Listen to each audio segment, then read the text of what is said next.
जावेद हमारे दफ्तर का ड्राइवर है।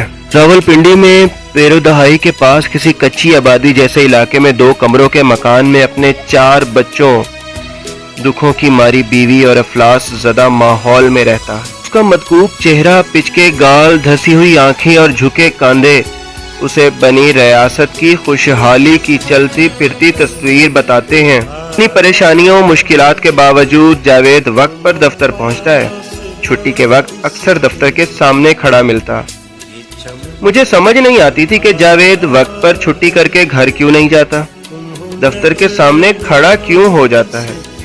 मुझे इस सवाल का जवाब कल उस वक्त मिला जब जावेद ने मुझसे लिफ्ट मांगी। उसने शर्माते हुए कहा, सर मुझे भी साथ ले जाएंगे? हाँ हाँ क्यों नहीं, आ जाओ। लेकिन तुम तो पैर वधाई की तरफ नहीं रहते? मैंने जावेद से पूछा। उसने इस बात में जवाब दिया कि हाँ सर मैं वहीं रहता हूँ, छोटा सा मकान किराए पर ले रखा है, जिंदगी के दिन काट रहा हूँ। यार सब इसी उम्मीद पर दिन काट रहे हैं कि अच्छे दिन आएंगे।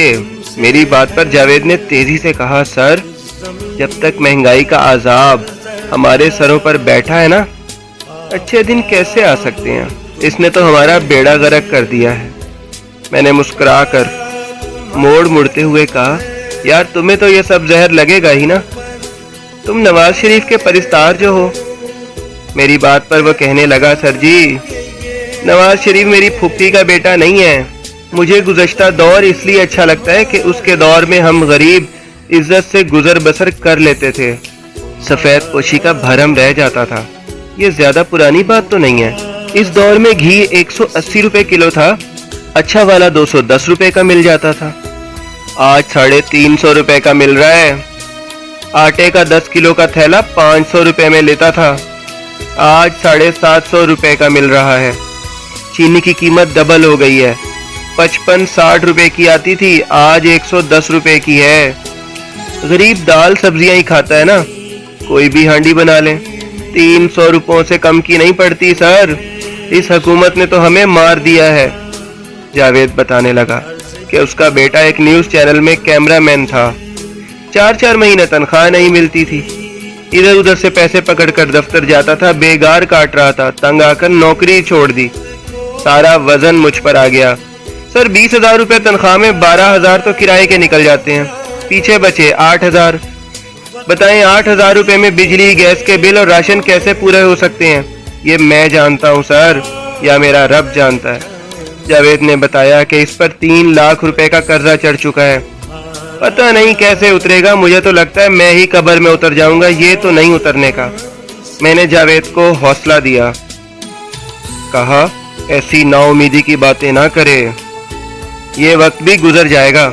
मेरी बात पर जावेद ने ठंडी सांस ली और कहा, सर मैं तो उठते बैठते हुकूमत को बद्दुआएं देता हूँ, हिम्मत जवाब दे गई है। जवान बेटी घर पर है, उसके हाथ पीले करने हैं और यहाँ रोटी के लाले पड़े हुए हैं। जावेद ने बताया कि कोई दाल में पानी डालकर लंबा शोरबा करता होगा, मेरी घरवाली सब्जी में गिलास भर भर कर पानी के डालती है।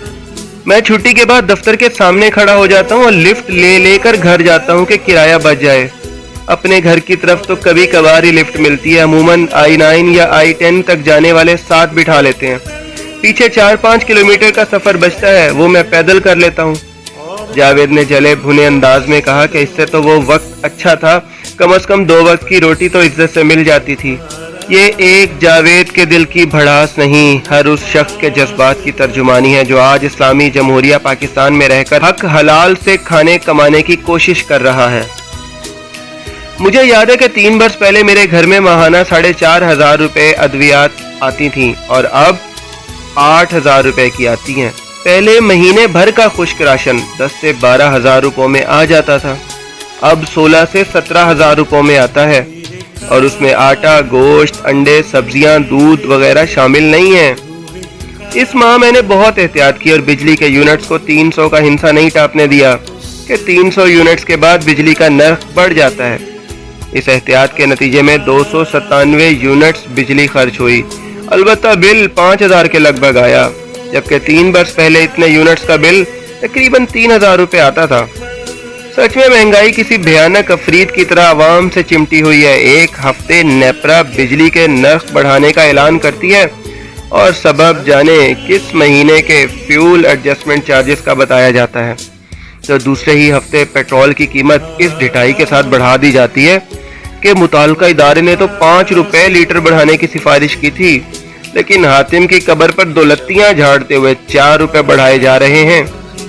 اس پر حکومتی وزراء کی بے شرمی ملاحظہ کیجیے کہ خطے کے ممالک سے تقابل کر رہے ہیں، جیسے کہہ رہے ہوں ہماری قدر کرو، ملنے کو نہیں ہے، ہم نایاب ہیں، ہم دنیا میں سب سے سستا پیٹرول ہم دے رہے ہیں۔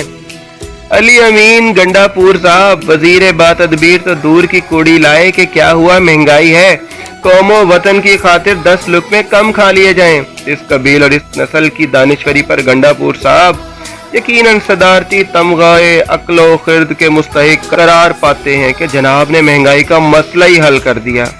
جناب کپتان صاحب کی کابینہ میں ایسے ایسے نگینے ہوں تو حبیب جالب کا یہ مصرع کیسے یاد نہ آئے، خاک میں مل گئے نگینے لوگ۔